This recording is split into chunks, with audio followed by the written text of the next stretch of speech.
when the first G7 meeting took place in England, I talked about the need for us to reconsider the makeup of NATO, how it functioned, and come up with a different strategy for NATO and how we work together.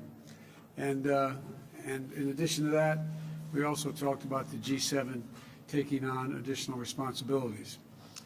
Before the war started, I told Putin that if he invaded Ukraine, NATO would not only get stronger, but would get more united. And we would see democracies in the world stand up and oppose his aggression and defend the rules-based order. And that's exactly what we're seeing today. This summit was about strengthening our alliance, meeting the challenges of our world as it is today, and the threats we're going to face in the future. The last time NATO drafted a new mission statement was 12 years ago. At that time, it characterized Russia as a partner, and it didn't even mention China. The world has changed a great deal since then, and NATO is changing as well. At this summit, we rallied our alliances to meet both the direct threats of Russia poses to Europe and the systemic challenges that China poses to a rules-based world order. And we've invited 2 new members to join NATO. It was a historic act, Finland and Sweden, 2 countries with a long tradition of neutrality and choosing to join NATO. Some of the American press will remember when I got a phone call from the leader of Finland saying, could he come and see me?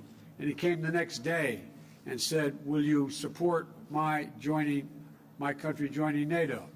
We got on the telephone. He suggested we call the leader of Switzerland. Switzerland, my goodness, I'm getting really anxious here about expanding NATO. Sweden. And what happened was, we got on the phone and she asked if she could come the next day to want to talk about joining NATO. Allies across the board are stepping up, increasing defense spending. A majority of them are on track for the first time to exceed our 2% of GDP commitment that they make.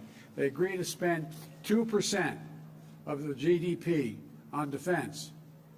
Look, for example, Germany is committed to spending 2% going forward and announced a special fund for its military of more than $100 billion. Slovakia, the Czech Republic, and the Netherlands have announced they will also meet their 2% commitments. Poland, Romania, Estonia, Latvia, Lithuania are doing more than 2.5%, some as high as 3%. Together, deploying more assets and capabilities to bolster our alliances across all domains: land, air, sea, cyber, and space. We've reaffirmed that our Article 5 commitment is sacred, and an attack on one is an attack on all, and we will defend every inch of NATO territory. Every inch of NATO territory. For our part, the United States is doing exactly what I said we would do if Putin invaded. Enhance our force posture in Europe. We'll station more ships here in Spain. We're stationing more air defense in Italy and Germany, more F-35s in the United Kingdom, and to strengthen our eastern flank, new permanent headquarters for the Army 5th Corps in Poland. In addition, an additional brigade combat team position in Romania, and additional rotational deployments in the Baltic countries.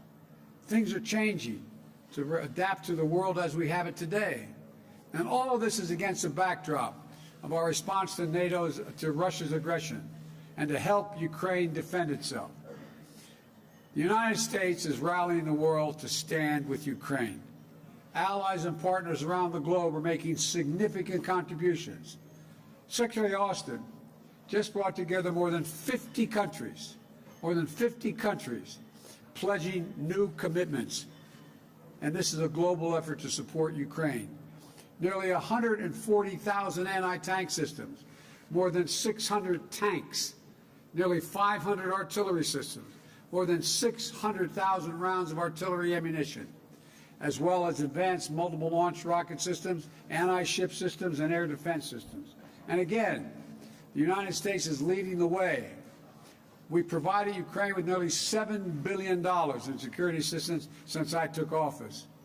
The next few days, we intend to announce more than $800 million more, including new advanced Western air defense systems for Ukraine, more artillery and ammunition, counter battery radars, additional ammunition for the HIMARS multiple launch rocket systems we've already given Ukraine, and more HIMARS coming from other countries as well.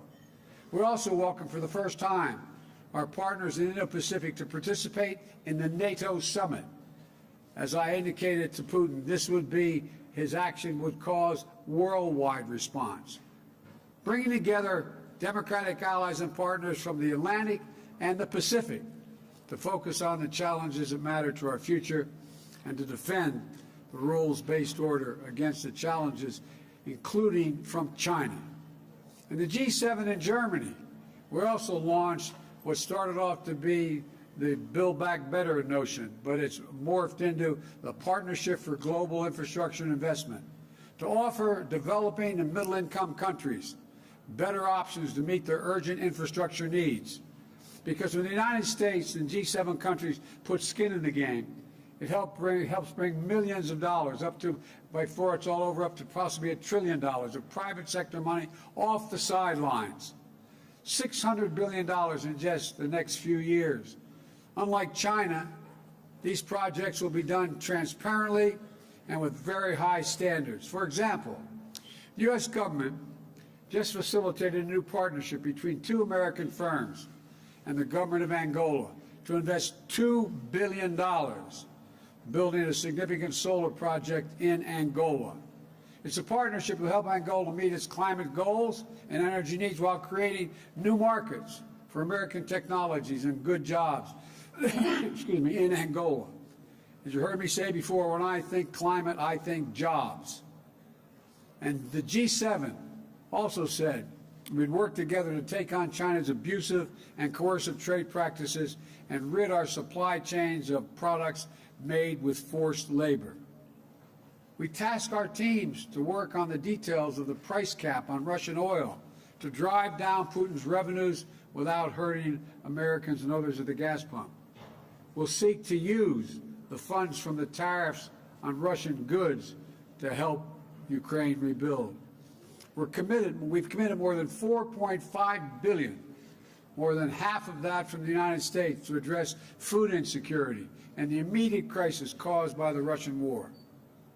At every step of this trip, we set down a marker of unity, determination, and deep capabilities of the democratic nations of the world to do what need be done. Putin thought he could break the transatlantic alliance. He tried to weaken us. He expected our resolve to fracture, but he's getting exactly what he did not want. He wanted the Finlandization of NATO. He got the NATOization of Finland. Let's think about this. That's what he thought. Now NATO and Sweden are closer than ever to joining, and this will occur. We're more united than ever. And with the addition of Finland and Sweden, we'll be stronger than ever. They have serious militaries, both of them. We're going to increase the NATO border by 800 miles along the Finnish-Russian border. Sweden is all in. The point is, we're meeting the goals I set out when the first G7 meeting. We're moving to a place that reflects the realities of the second quarter of the 21st century. And we're on the verge of making significant progress. Now I'll be happy to take your questions. And the first question, I'm told, is Darlene Superville from the Associated Press.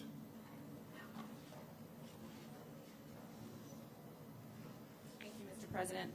2 questions, please. Of course. America is back was your motto at the first NATO summit last year, and you've come to this summit here and the one in Germany after the U.S. Supreme Court overturned constitutional protections for abortion, after the shootings in Buffalo and Texas, at a time of record inflation, and as new polling this week shows that 85% of the U.S. public thinks the country is going in the wrong direction. How do you explain this to those people who feel the country is going in the wrong direction, including some of the leaders you've been meeting with this week, who think that when you put all of this together, it amounts to an America that is going backward. They do not think that. You haven't found one person, one world leader to say America's going backwards. America's better positioned to lead the world than we ever have been. We have the strongest economy in the world. Our inflation rates are lower than other nations in the world. The one thing that has been destabilizing is the outrageous behavior of the Supreme Court of the United States in overruling not only Roe v. Wade, but essentially challenging the right to privacy. We've been a leader in the world in terms of personal rights and privacy rights, and it is a mistake, in my view, for the Supreme Court to do what it did. But I have not seen anyone come up to me do anything other than, nor have you heard them say anything other than, thank you for America's leadership. You've changed the dynamic of NATO and the G7.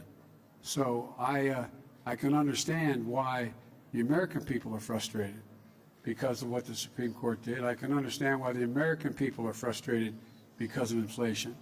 But inflation is higher in almost every other country. Prices of the pump are higher in almost every other country. We're better positioned to deal with this than anyone, but we have a way to go. And the Supreme Court, we have to change that decision by codifying Roe v. Wade. There were some comments by some of your counterparts after the U.S. Supreme Court ruling.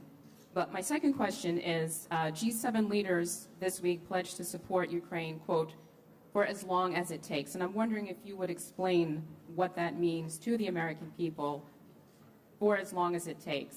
Does it mean indefinite support from the United States for Ukraine, or will there come a time when you have to say to President Zelensky that the United States cannot support his country any longer? Thank you. We are going to support Ukraine as long as it takes. Look at the impact that the war on Ukraine has had on Russia. They've had to renege on their national debt for the first time since the beginning, almost well over 100 years. They've lost 15 years of the gains they made in terms of their economy. They're in a situation where they're having trouble because of my imposition of dealing with what can be exported to Russia in terms of technology. They can't even, they're going to have trouble maintaining oil production because they don't have the technology to do it. They need American technology. And they're also in a similar situation in terms of their weapon systems and some of their military systems. So they're paying a very, very heavy price for this.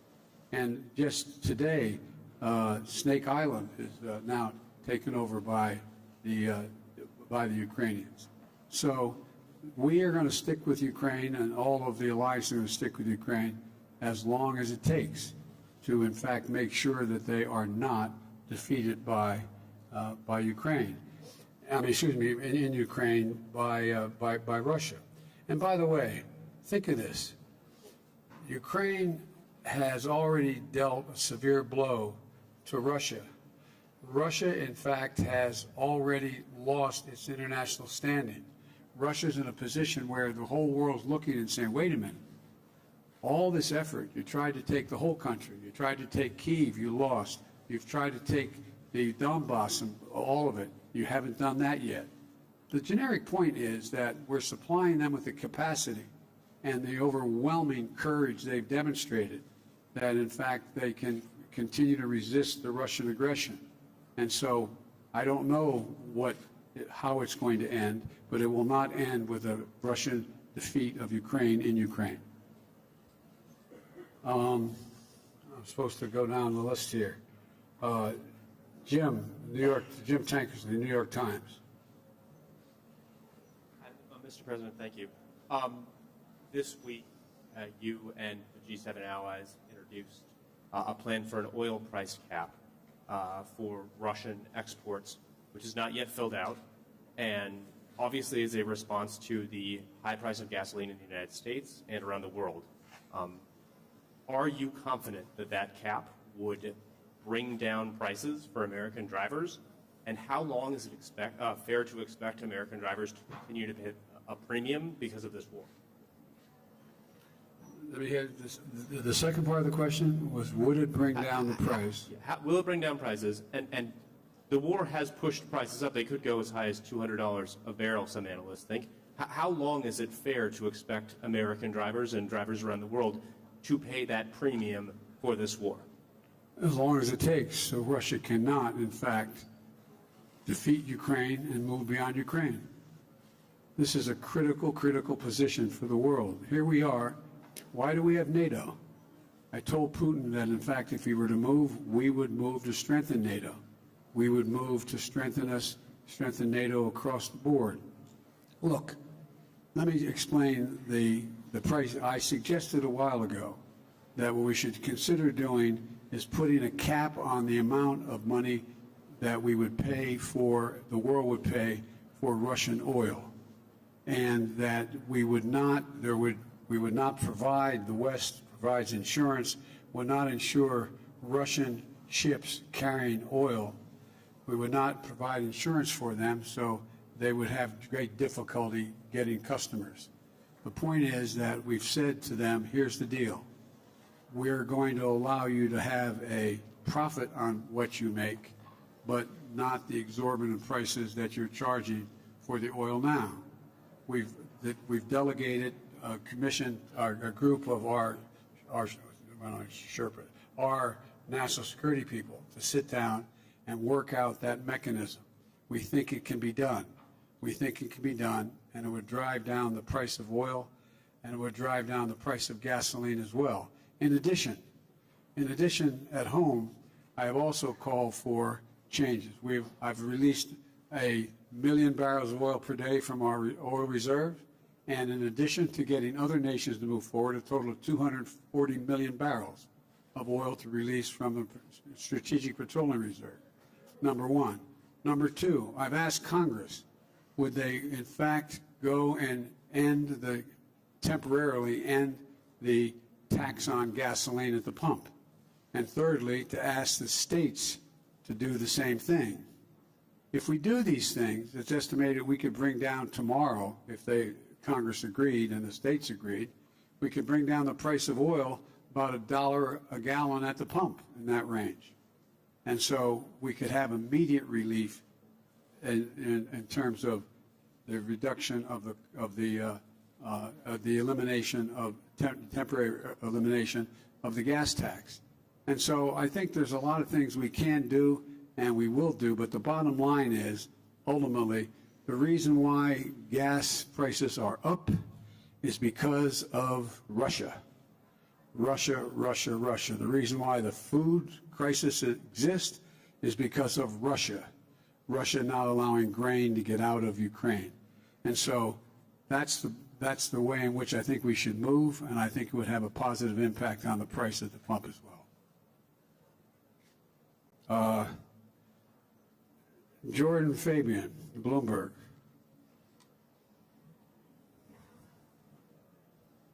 Thank you, Mr. President. Thank you, Mr. President. I also have two questions for you. Of course. Thanks. The first one is on Turkey. What assurances, if any, did you make to President Erdogan about his requests for new F-16 jets for his military? What I said back in December, as you'll recall. We should sell them the F-16 jets and modernize those jets as well. It's not in our interest not to do that, and I indicated to them that I've not changed my position at all since December. And there was no quid pro quo with that. It was just that we should sell, but I need congressional approval to be able to do that, and I think we can get that. And my second question is on your trip to Saudi Arabia, which is coming up next month. As we just discussed, Americans are paying almost $5 a gallon nationally on average for gas. So do you expect to ask the Crown Prince or the King to increase oil production? And if so, how will you balance that with your desire to hold them accountable for their human rights abuses? Well, first of all, that's not the purpose of the trip. The purpose of the trip, first of all, I'm starting off on that trip in Israel. And the Israelis believe it's really important that I make the trip. In addition to that, what we're trying to do is the G7, it's the Gulf states plus 3. And so I'm sure that it's in Saudi Arabia, but it's not about Saudi Arabia. It's in Saudi Arabia. And so there's no commitment that is being made, or I'm not even sure. I guess I will see the king and the crown prince, but that's not the meeting I'm going to. They'll be part of a much larger meeting. And what we're talking about in dealing with that trip is that before I go, I'm, as I said, going to Israel to meet with the Israeli leaders to affirm the unbreakable bond Israel and the United States have. And part of the purpose is the trip to the Middle East is to deepen Israel's integration into the region, which I think we're going to be able to do, and which is a good for peace and good for Israeli security. And that's why Israel leaders have come out so strongly for my going to Saudi. But the overall piece here is we're also going to try to reduce the deaths and the war that's occurring. I mean, there's a whole range of things that go well beyond anything having to do with Saudi in particular. But if you were to see the crown prince or the king, would you ask them to increase oil production? No, I'm not going to ask. I'm going to ask. All the Gulf states are meeting. I've indicated to them that I thought they should be increasing oil production generically, not to the Saudis particularly. And I think I hope we see them in their own interest concluding that makes sense to do. And, they have real concerns about what's going on in Iran and other places in terms of their security as well, all of them.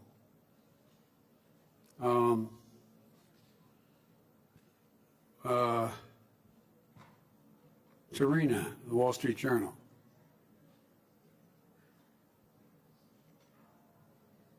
Thank you, Mr. President. I'm going to keep the trend and also ask 2 questions, if that's okay. One on the summit and one domestic question. On the summit, you just said that there would be another round of security assistance for Ukraine. After hearing President Zelensky's assessment that the war needs to end before the winter, are you changing your calculation in terms of the pace of the assistance and what kind of assistance you're sending to Ukraine? No, the war could end tomorrow, by the way, if Russia stops its irrational behavior. So, when the war will end, I hope it ends sooner than later.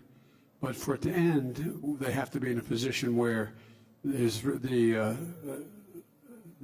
Ukrainians have all that they can reasonably expect, we can reasonably expect to get to them in order to provide for their physical security and their defenses. And so one does not relate to the other. They need, we're going to be providing another, well, I guess I'll announce it shortly, but another $800 million in aid for additional weaponry, including, weapons,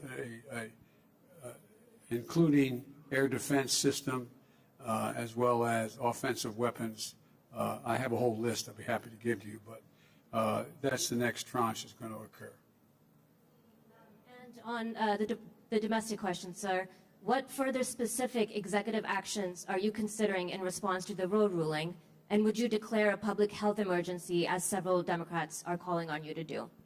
I'll be happy to go in detail with you on that.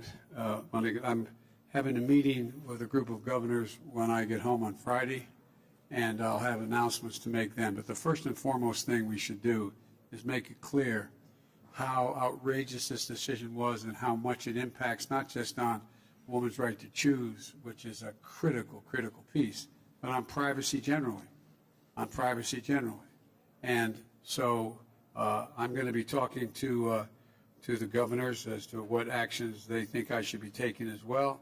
And but the most important thing to be clear about is we have to change. I believe we have to codify Roe v. Wade in the law, and the way to do that is to make sure the Congress votes to do that. And if the filibuster gets in the way, it's like voting rights. It should be. We provide an exception for this. Require an exception to the filibuster for this action to deal with the Supreme Court decision. Hang on, I got one more here. Kelly O'Donnell, NBC. Thank you, Mr. President. Well, you just made some news saying you would support changing the filibuster rules to codify abortion rights broadly across the country. Right to privacy, not just abortion rights, but yes, abortion rights. Can you describe for us, sir, many Americans are grappling with this. What is your sense today about the integrity and the impartiality of the Supreme Court? Should Americans have confidence in the court as an institution? And your views on abortion have evolved in your public life.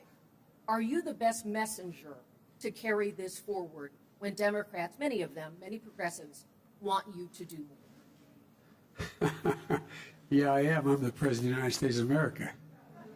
That makes me the best messenger. And I really think that it's a serious problem that the court has thrust upon the United States, not just in terms of the right to choose, but in terms of the right to who you can marry, a whole range of issues relating to privacy. And I have written way back a number of law review articles about the Ninth Amendment and the 14th Amendment and why the privacy is considered as part of a constitutional guarantee. And they've just wiped it all out.